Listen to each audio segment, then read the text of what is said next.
Hi friends, எல்லாரும் எப்படி இருக்கீங்க? இன்னைக்கு நம்ம தேடல்களின் பதிவு சேனல்ல நம்ம வந்து லட்சுமி நரசிம்மர் ஆலயம் தான் போயிட்டுருக்கோம். அந்த ஆலயத்தோட வியூ வந்து நீங்க இப்ப பார்த்துட்டு இருக்கீங்க. ஸோ இந்த ஆலயம் வந்து பார்த்தீங்கன்னா, பழையாற்றின் கரையோரத்திலும், மலைகளுக்கு நடுவிலும் அமைஞ்சிருக்கு. இது வந்து பழைய சீவரம் அப்படிங்கிற இடத்துல வந்து லொக்கேட் ஆயிருக்கு. பழைய சீவரம் வந்து செங்கல்பட்டுல இருந்து 19 கிலோமீட்டர் டிஸ்டன்ஸ்லயும், தாம்பரத்திலிருந்து 38 கிலோமீட்டர் டிஸ்டன்ஸ்லயும், காஞ்சிபுரத்திலிருந்து 21 கிலோமீட்டர் டிஸ்டன்ஸ்லயும் அமைஞ்சிருக்கு. ஸோ இந்த கோயிலுக்கு வந்து நாங்க வந்து ரீச் பண்ணிட்டோம். ஸோ இதோட லொக்கேஷனை வந்து டிஸ்கிரிப்ஷன்ல வந்து பின் பண்ணி வைக்கிறோம். தேவைப்படக்கூடியவங்க வந்து பார்த்துக்கோங்க. அதேமாரி நம்ம சேனலுக்கு இதான் ஃபர்ஸ்ட் டைம் வந்திருக்கீங்கன்னா, எங்களோட சேனலை வந்து சப்ஸ்கிரைப் பண்ணிக்கங்க. எங்க வீடியோஸ் வந்து பிடிச்சிருந்ததுன்னா லைக் பண்ணுங்க, ஷேர் பண்ணுங்க. ஸோ இந்த கோயிலுக்கு போறதுக்கு 2 பாதைகள் வந்து இருக்கு. ஒன்று வந்து பார்த்தீங்கன்னா, வண்டியிலே வந்து கோயிலுக்கு முன்னாடி போகுது மாரி ஒரு சாலை வந்து அமைச்சிருக்காங்க. அதே மாரி படிக்கட்டுல ஏறி போகுது மாரி ஒரு பாதை வந்து இருக்கு. ஸோ இதுதான் வந்து மலைக்கு மேல வண்டியில போகக்கூடிய பாதை. அங்க வந்து பார்க்கிங் வசதியெல்லாம் இருக்கு. நாங்க வந்து பார்த்தீங்கன்னா, இப்போ படிக்கட்டுல மேலே ஏறி போகுது மாரி பிளான் பண்ணியிருக்கோம். ஸோ படிக்கட்டு வந்து பார்த்தீங்கன்னா, ஒரு 40 படி அந்த மாரி தான் இருக்கும். வாங்க நம்ம ஃப்ரண்ட்ல போய் வண்டிய விட்டுக்கிட்டு, படிக்கட்டு மேலே ஏறி கோயில போய் தரிசனம் பண்ணலாம். ஸோ இதுதாங்க அந்த படிக்கட்டு. டோட்டலா வந்து பார்த்தீங்கன்னா, ஒரு 40 படிகள் வந்து இருக்கும். இந்த 40 படிகள வந்து கடந்து போனா, நம்ம வந்து கோயில வந்து ரீச் பண்ணிரலாம். படிகளும் பார்த்தீங்கன்னா, ரொம்ப பெருசாலாம் ஒண்ணும் இல்ல. ரொம்ப சின்னதா தான் இருக்கு. ஸோ எல்லாரும் வந்து ஏறி போவது அளவுல தான் வந்து படிகள் வந்து அமைஞ்சிருக்கு. நம்ம உள்ள என்டர் ஆகும்போதே பார்த்தீங்கன்னா, ஒரு 4 கால் மண்டபம் வந்து நம்மள வந்து வரவேற்கு. வாங்க நம்ம மேல போய் பார்க்கலாம். ஸோ மேல வந்து ஒரு படிக்கட்டு போயிட்டுருக்கு. அது வந்து பார்த்தீங்கன்னா, மேல வந்து வரதராஜ பெருமாள் தங்கக்கூடிய மண்டபமும், ஒரு சிவன் கோயிலும் இருக்கு. அத பத்தி வீடியோ வந்து நம்ம இன்னொரு பதிவுல வந்து பார்க்கலாம். ஸோ இங்க பார்த்தாலே உங்களுக்கு தெரியும். பார்க்கிங் வந்து எவ்வளோ வசதியா இருக்குன்னு சொல்ட்டு. நீங்க மலைப்பாதை வழியா வந்தீங்கன்னா, இந்த இடத்துல தான் வந்து ரீச் பண்ணுவீங்க. ஸோ ஏரியா வந்து வண்டி பார்க் பண்ணதுக்கு மாரி ஸ்பேசியஸாவே இருக்கு. ஸோ இந்த கோயில் வந்து பார்த்தீங்கன்னா, கிழக்கு நோக்கி அமைஞ்சிருக்கு. இந்த கோயிலத்தோட ராஜகோபுரம் தான் நீங்க பார்த்துட்டு இருக்கீங்க. வாங்க நம்ம கோயில்ல போய் சாமிய வந்து தரிசனம் பண்ணுவோம். தரிசனம் பண்ணிட்டு, இந்த கோயிலோட வரலாற பத்தியும் ஷேர் பண்றேன். தெரிஞ்சுக்கங்க. ஸோ நம்ம உள்ள என்ட்ரானோனே பார்த்தீங்கன்னா, வெளியில இருந்தது மாரியே ஒரு 4 கால் மண்டபம் வந்து நம்மள வந்து வரவேற்குது. இந்த கோயில் பார்த்தீங்கன்னா, ரீசென்ட்டா தான் கும்பாபிஷேகம் பண்ணியிருக்காங்க. இந்த கோயில்ல அமைக்கப்பட்டிருக்கூடிய சிற்பங்கள் பார்த்தீங்கன்னா, ரொம்ப அருமையான முறையில வந்து அமைச்சிருக்காங்க. இப்ப வந்து தசாவதாரத்தோட சிற்பங்கள் வந்து பார்த்துட்டு இருக்கீங்க. ஸோ அதேமாரி கோபுரத்திலயும் வந்து நெறைய சிற்பங்கள் வந்து அமைச்சிருக்காங்க. எங்களோட சேர்ந்து வந்து நீங்களும் அந்த சிற்பங்கள பாருங்க.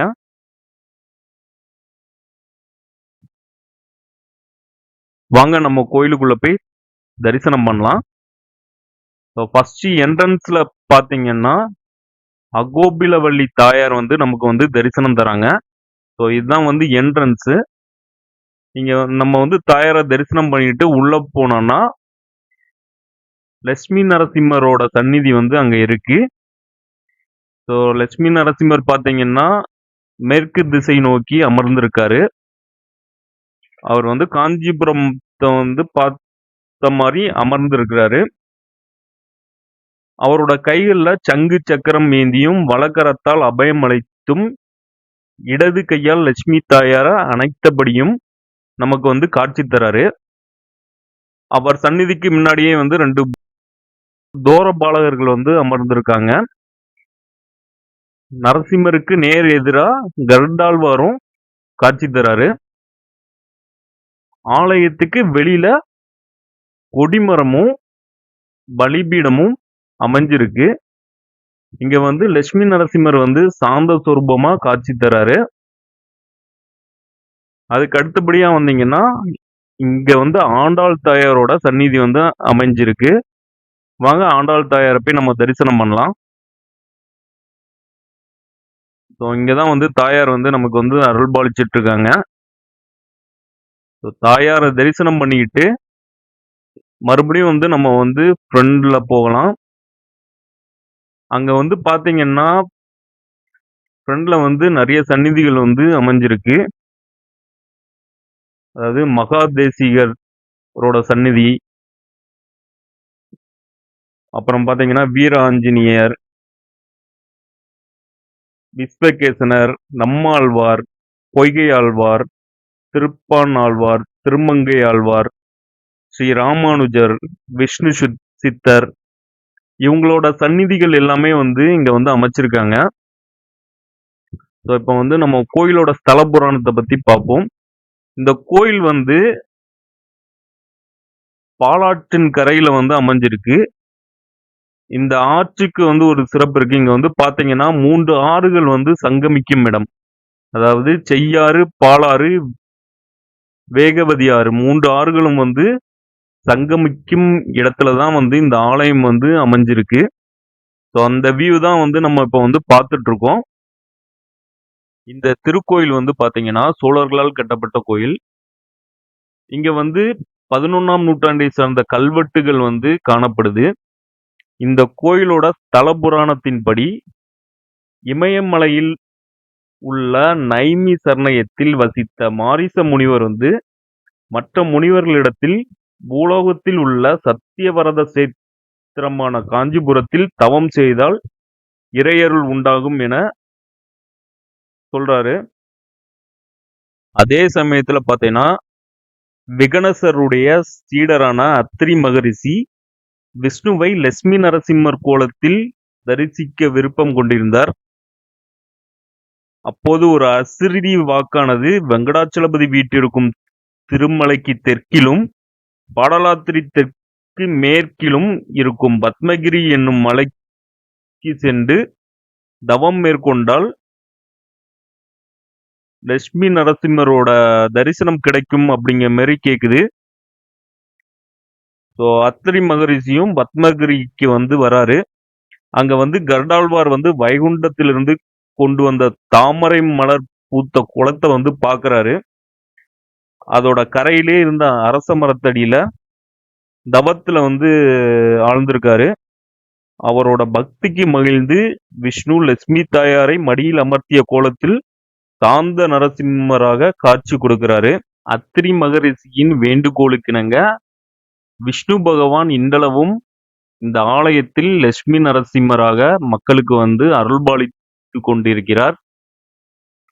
இந்த ஊர் வந்து லட்சுமி தாயார் வந்து வாசம் செய்த இடம்னால ஸ்ரீபுரம் அப்படிங்கிற பேர்ல வந்து அழைக்கப்பட்டது. காலப்போக்குல வந்து ஸ்ரீபுரம்ங்கிறத வந்து மருவி சீவரம் அப்படின்னு சொல்லியிருக்காங்க. இந்த ஊரோட தொன்மை காரணமாக இப்போ வந்து பழைய சீவரம் அப்படின்னு சொல்லிட்டு இருக்காங்க. அது மட்டும் இல்லங்க, இந்த ஸ்தலத்தோட முக்கிய சிறப்பு என்னன்னு பார்த்தீங்கன்னா, 300 ஆண்டுகளுக்கு முன் இங்கு வந்த வட இந்தியர்கள் ஒருவருக்கு தீராத வயிற்று வலி இருந்ததாகவும், அதில் ஒருவருக்கு இங்கு தங்கி இருக்கும்போது கனவில் வந்து பெருமாள் இங்கே 48 நாட்கள் தங்கி வழிபாடு செய்ய நோய் நீங்கும் என்று அருள் புரிந்தார் அப்படின்னு சொல்றாங்க. அதன்படி அவர் வந்து இங்க 48 நாள் தங்கி நரசிம்மரை தரிசிக்க அவர் நோய் நீங்க பெற்றார். அது மட்டும் இல்லங்க, நீங்க தீராத நாள்பட்ட நோயால் அவதிப்பட்டவர்களா இருந்தீங்கன்னா, லட்சுமி நரசிம்மரை வீட்டில இருந்தபடியே வேண்டிக் கொள்ளலாம். அது மட்டும் இல்ல, லக்ஷ்மி நரசிம்ம சரணம் பிரபத்தியே ஜெபித்தபடி மருந்து உண்டால் நீங்கள் நோய் நீங்க பெறலாம்.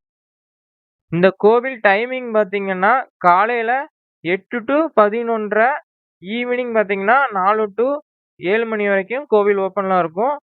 குடும்பத்தோடி வந்து நரசிம்மரை தரிசிச்சு நரசிம்மர் அருள் பெறுங்க.